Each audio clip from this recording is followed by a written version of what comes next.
Welcome everyone to this seminar on sales team management strategies. This is a course from Columbia Business School, and the idea here is for you to gain a bit of an overview when you are deciding whether to take this awesome course or not. And I'm here to show you what the benefits would be if you were to take this course.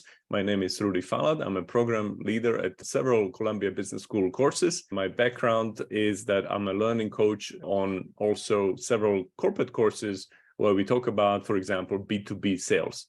And I'm also a mentor and advisor to several startups, especially around anything that has to do with digital, focusing on fintech, financial services.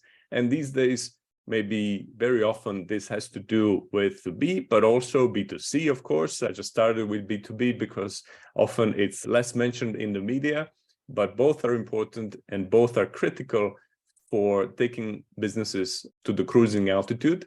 And this is even more so applicable for incumbents today because there is so much change going on. And you could see that without the best knowledge of the best practices and frameworks from your sales organization or related to your sales effort, it is very hard to cope. So we will talk about it a bit more in a second. Okay, I'm going to talk a little bit about the faculty. Of course, Miklos Sarvari is a professor who leads a media and technology program at Columbia, and he focuses on media, information marketing, of course, digital marketing to sales. Miklos Sarvari is the Carson Family Professor of Business, as I said, and he leads the media and technology team at Columbia. But maybe let's talk about Columbia as well, right? Obviously, I would assume that you've heard of Columbia University and Columbia Business School, but let's talk about it a little bit in more detail. This is a fantastic university for several reasons. You could see the very distinguished list of many of them are Nobel Prize winners. They're founding fathers of the United States, the justices of the United Supreme Court, United States presidents, 29 Academy Award winners. But when it comes to business, I think what distinguishes this school from other Ivy League schools is the only business school that is located in a global hub such as New York City, which is quite unique and it provides a great advantage because you could see that the faculty is well connected to the real life, right? So this course will be as practical as it gets. This is not going to be a theoretical exercise. So Columbia University and Columbia Business School, based in New York City, close to the pulse of the business, gives you, I think, an incredible advantage when it comes to education, because the business schools should be practical. Something that you learn here, you should be able to apply back at work. And this is also very true for this course. So who is this program? First of all, we talk about sales, right? So sales team management strategy. So whoever manages salespeople, right? So you need to be obviously at a certain seniority level. We expect most people would have some work experience, if not being very senior. We think that VPs of sales managers, VPs of marketing and sales would be interested in this course. Of course, the consultants, sales consultants in particular, or technical sales consultants as well, because it's also very important to be able to talk to commercial people on the other side.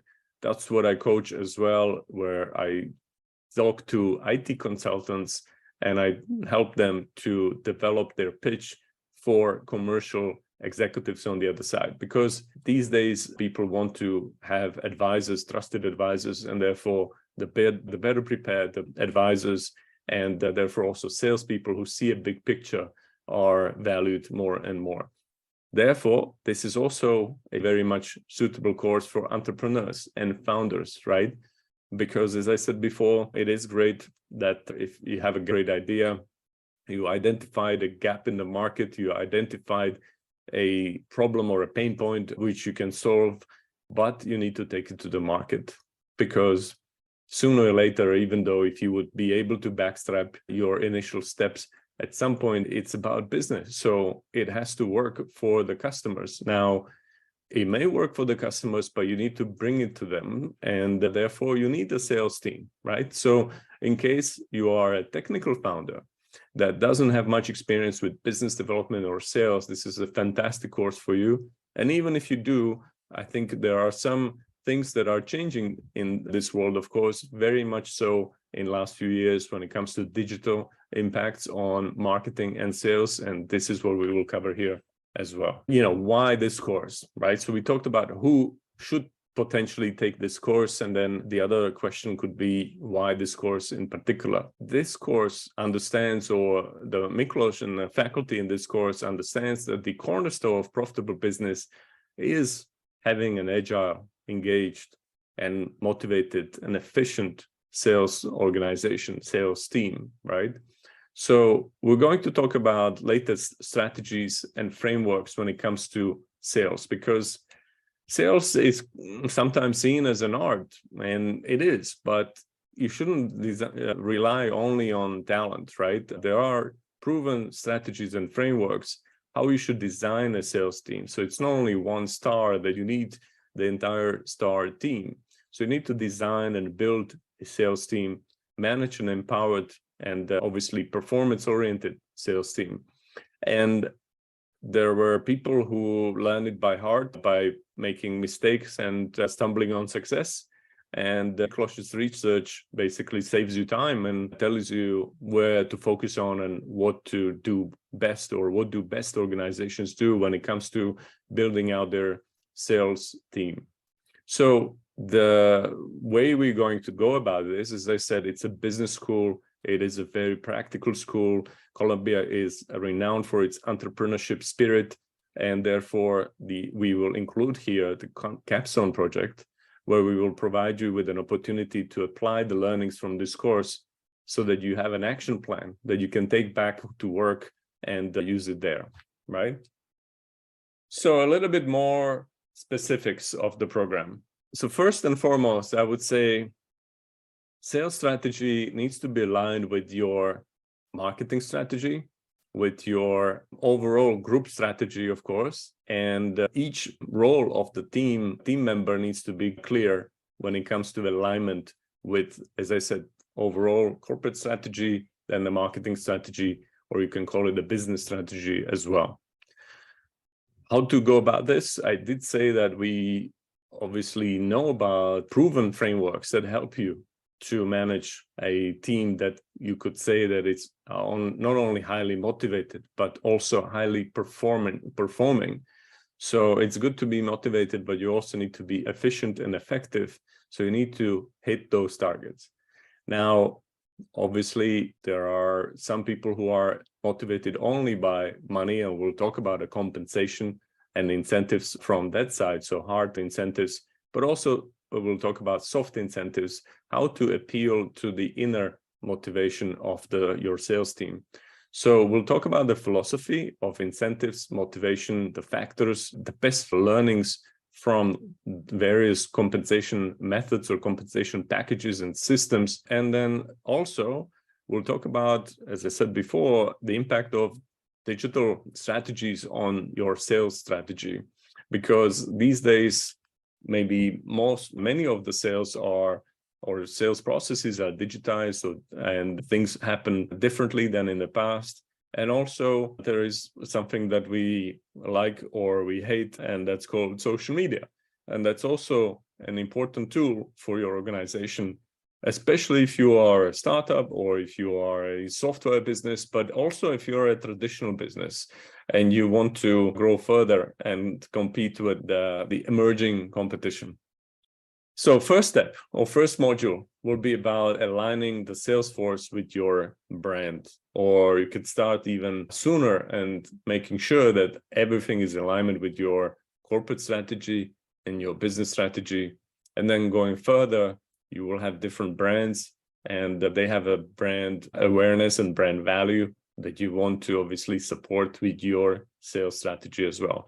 So all of these strategies from the very top, the corporate or business strategy, and then marketing and branding needs to be in line with your sales strategy. So we will explore the role that your sales team can play in building out the brand value. We will use a real life case study to talk about that, and just making sure that everybody's on the same page and everyone is aligned. I think the most important thing is not to run into executing the best tips from here and there, but understanding the big picture, how it's all woven together, because you are senior managers, right? So you need to an overview, not only your sales organization, but to work with others, primarily with marketing, but also with your strategy people, your business leaders, etc.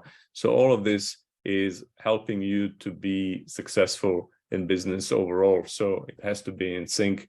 And that's why we stress that so much. So we devote the entire first module to it. Secondly, marketing or sales is here for a reason, to make sure that you actually sell the product that you developed. You developed a great product idea, I assume, that sorts out pain points and problems of many people, but you need to find a way to bring it to them, which generally takes more than one person, right? So we'll need to talk about how to design your sales team, how many people should be there, how to use it when it comes to sales distribution, and also how to prioritize. Running a sales team, it has to be quite structured. It maybe feels to some people that, as I said, there's a lot of art involved, and it is, and interpersonal skills that are needed, of course. But to make numbers, you need to watch the clock, you need to prioritize your work. And for that, you need to have key account management system.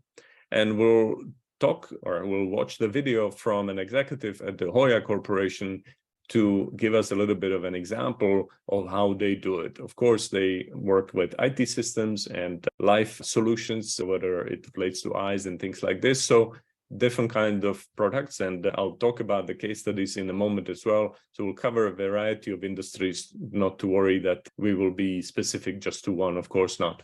But when it comes to compensation, rightly or wrongly, a lot of people immediately jump into talking about compensation. And I think there's no denying that this is crucial, right? People sell, they have quantitative targets, and they'd like to be awarded accordingly, fairly. We will talk about variety of compensation systems that you can employ. So the Salesforce team that you're building out will be motivated to achieve the targets that I mentioned before, need to be aligned with your marketing targets, with your brand building strategy, corporate and business strategies. And obviously, we'll go a little bit deeper and we'll look at the impact of these different types of compensation systems and how that influences the team behavior, how actually you should pick a compensation system for your sales team. Should you go with low salary or no salary at all, and just a variable commission? What does that do for people? If those ratios are wider or narrower, what does it do for motivation and the performance of people? You can look at the practice, you can look at the real life results and see what that does before you actually do something or do implement something that you might not like. Of course, this is related to the type of industry, the type of a company, the company culture, or as we write here, management style, right? So this has to be all in sync as well with your management style. You cannot have a system where everything is very precise when it comes to compensation, but the management style is very vague, and the other way around, for example. So we'll cover that as well. But even though salespeople are very driven and they want to get to the top of the board, as you see in the movies, they want to be number one in that week and beat the competition potentially within their own team. We also want to stress that you are building a team. So we need to build something of what people could call a collaborative sales culture. So we need to figure out how people need to be driven to achieve their targets, but also collaborate with one another. And that also has to do with their intrinsic motivation. So we'll cover that in week 4 or module 4, when we'll talk about the criteria for setting quotas and goals.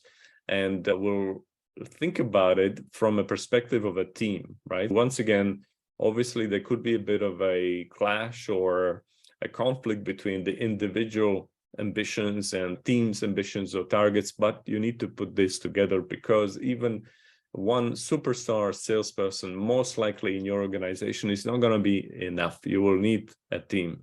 So how to put together a team that has a supportive culture, but also is highly motivated and engaged and goes for the goal, of course. We will have a case study again to illustrate that from real life and show you that it is possible, even though it is obviously not easy at all. So I did say before that you need to be aligned with the overall picture, where we headed with the corporate or business strategy and marketing and branding. But then let's talk about the realities of life when you need to work as a sales team with your most closest team or department within a company, which for you would be marketing. That's why sometimes it's even put together. Sometimes people say I'm head of marketing and sales or things like this, right? It may or may not be true, but in any case, you need to be aligned with marketing first and foremost, even though, of course, all of this is aligned to the overall corporate strategy or business strategy. This has to do with understanding of the pricing, of course, but as I said before, what I think is the newest or the most recent that we need to think about is digital marketing and the impact of digital transformation on the sales process. And the part of that is not only using analytics in marketing and in sales from outside in, but leveraging of what people maybe love or they take it as necessary evil, social media. So social media can also give you tremendous insight. A lot of companies are using social media listening sources, the analytics. What do people say about us? And obviously they feed this to people within the company that can act on it. So it's not only about your reputation, but it's also about what are the pain points, what are the experiences with the product, so that you can use this when you are doing your pitch, whether you are in B2C or B2B. In any case, being aligned with marketing these days very often means being aligned with digital marketing, right? So we'll talk about aligning of sales and marketing in the real world in a case study again.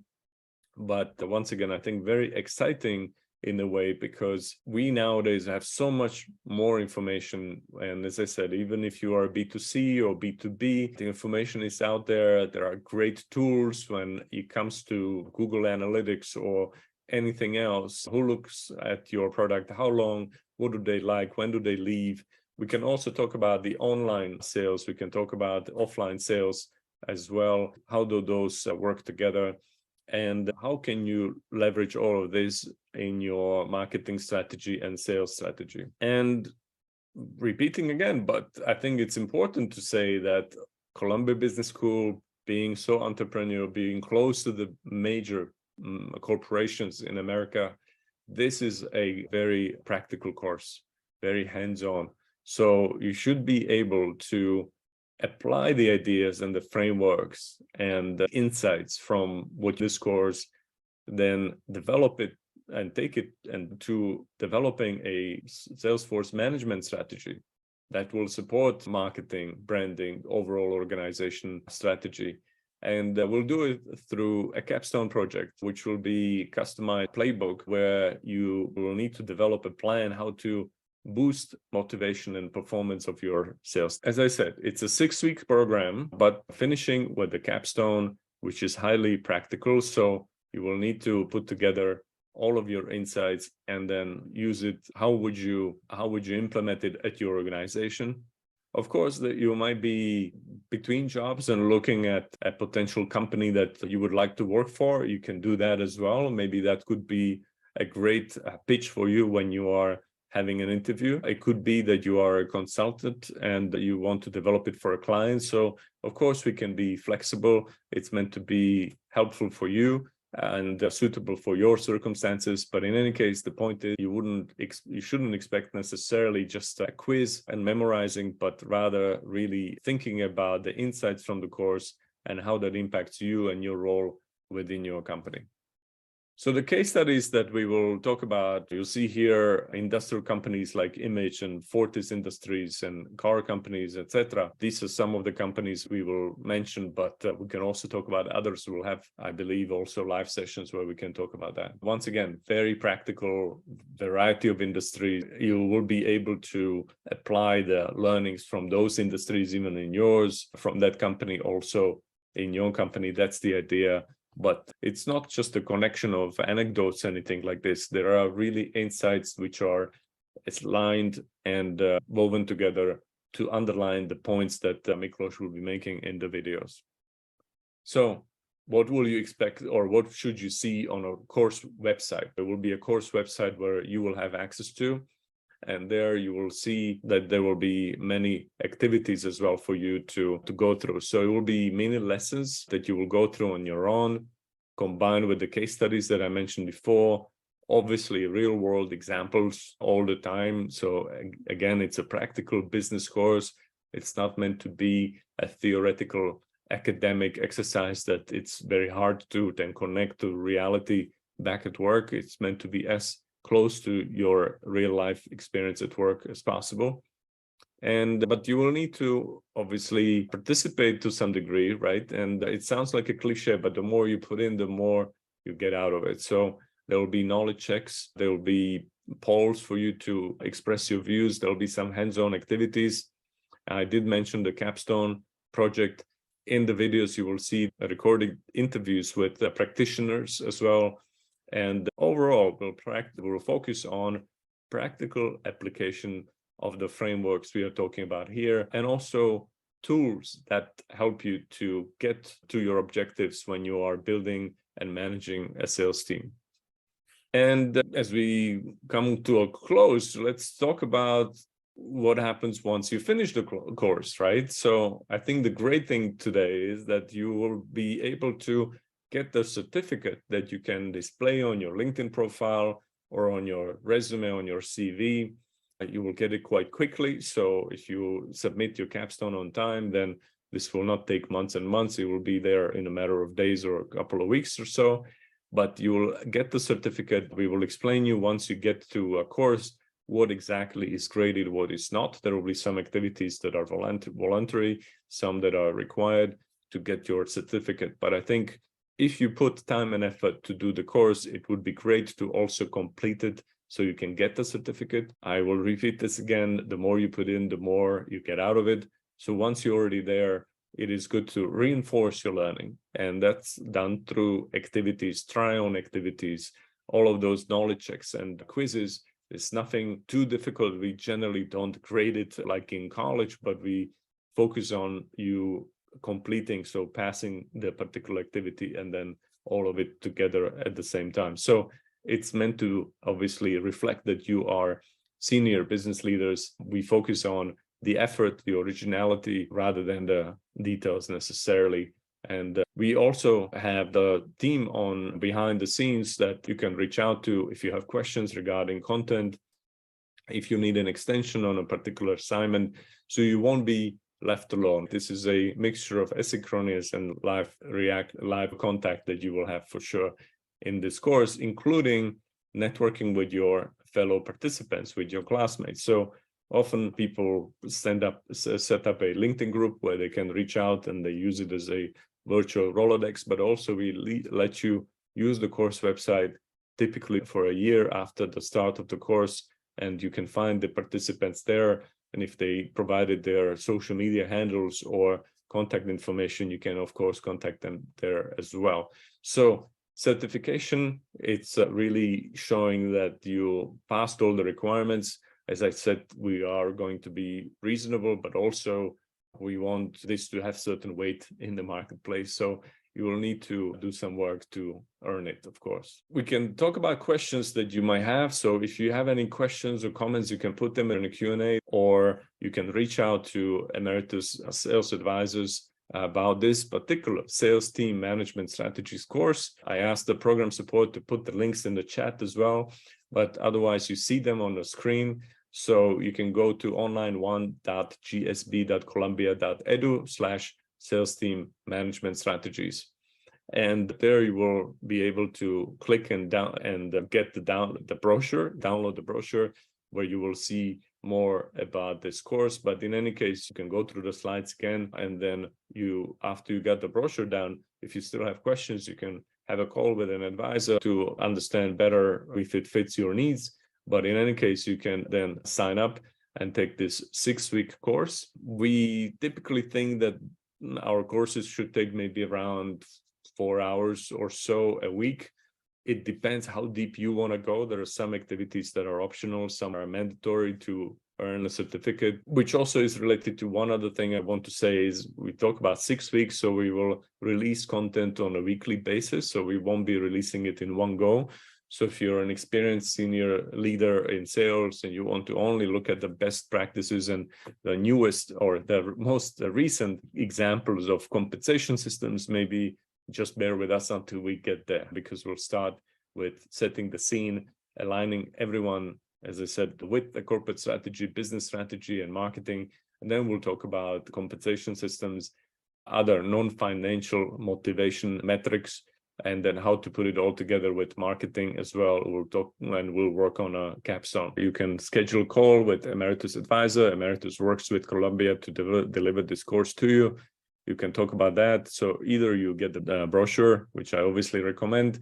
You can also talk to an advisor, or if you're certain this is something that you want to do, then you can just book the program. You can save some money on the course fees if you refer it to others. So check that option as well.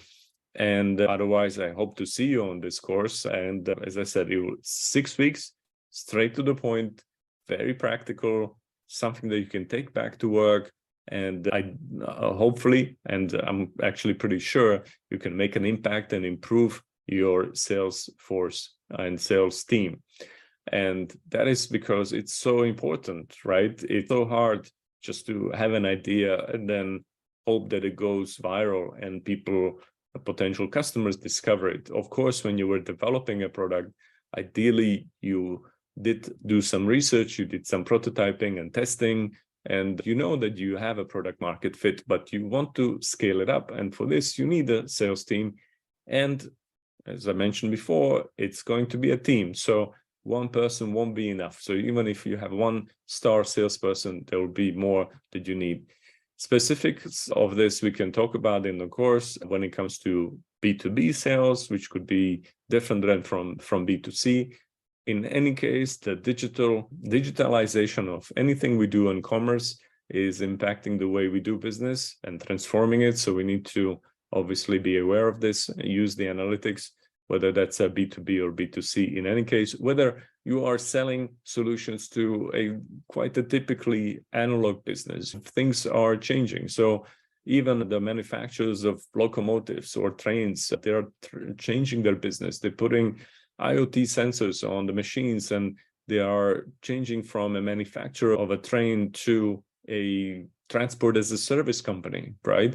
Because they can predict when the machine needs to be maintained, and they are so confident that it will not break down, that they are selling basically the numbers of passengers transported over time.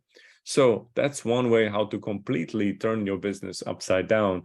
And that obviously could make a big difference for your sales strategy. So as we said at the very beginning, dealing with incredible pace or amount of change in every industry. And therefore, we need to have a team that will be agile and able to deal with this, even though it could be such a big transformation as changing a business from selling a CapEx kind of business, the machines, to being a service organization, to servitization of your industrial company. All right, so I see that you have the links in the chat, so where you can enroll, where you can schedule a call with an advisor, where you can download the information. All of this is available in the chat, but also on the slides if you don't see the links in the chat. So go to Columbia's site and check out this Sales Team Management Strategies course or emeritus.org.